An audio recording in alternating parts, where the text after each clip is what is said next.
What's up? This is Homie Talk 123. GM Brian Cashman has done a pretty good job as the Yankees general manager, but has also gotten a lot of criticism. Over the offseason, not making too many big moves, making a few minor deals that have definitely helped Andrew Jones, Eric Chavez. They've definitely missed opportunities on a few guys, and it even looks worse when a rival like Boston goes out and gets Carl Crawford. Not saying that he's worked out 100%, but getting him and Adrian Gonzalez, it definitely makes your club not look as good spending wise.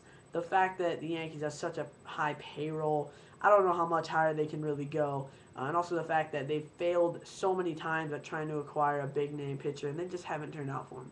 It's going to be interesting to see what they do with rotation, but if you're a Yankees fan, be excited about a possible move here. Now, if you are a Cubs fan, I don't think you really care at this point. I think the Cubs management, I don't really think they want to trade Pena. Obviously, putting him on the waivers, he does have $5 million left on his salary that's going to be deferred until January.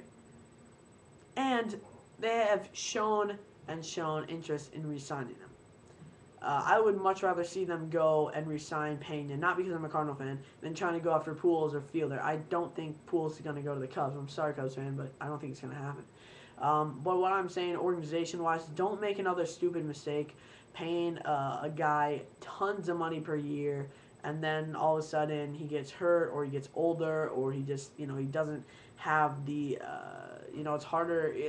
Prime example, Prince Fielder. If they went out and gave this guy $25 million a year, an 8-year deal, do you think he's going to be hitting as well as he is now in 8 years?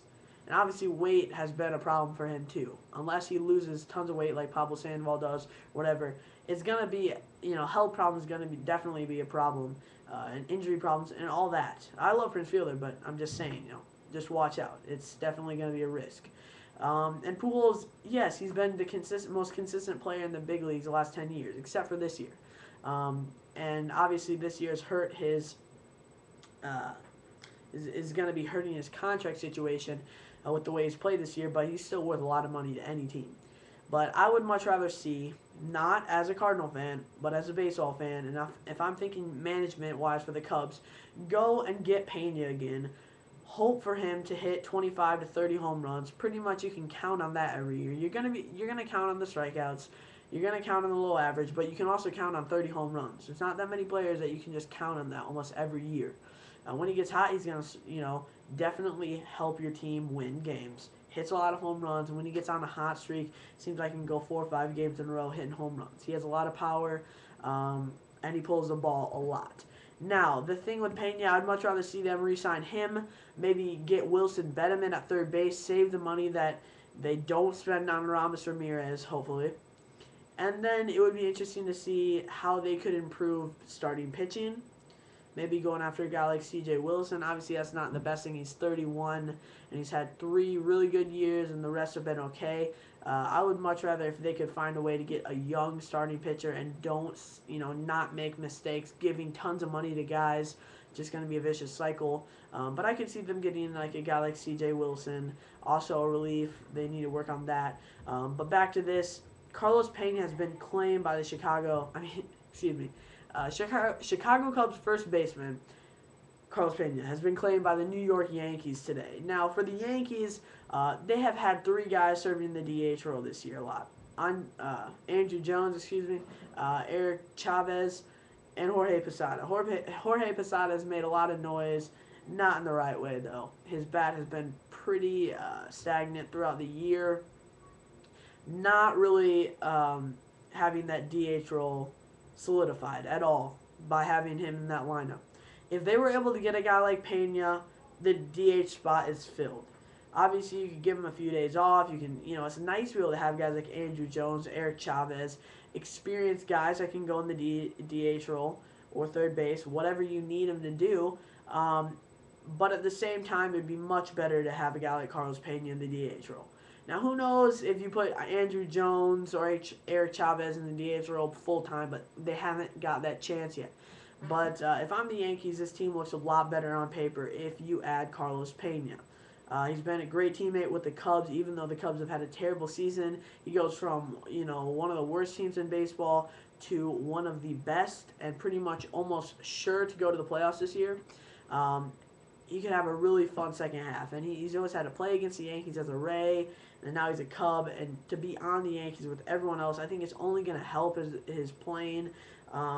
And hopefully maybe get that average up to rise a little bit. Now, this is a better average than last year, though. From last year, it was like 190, under 200 last year, and he's improved it to 220.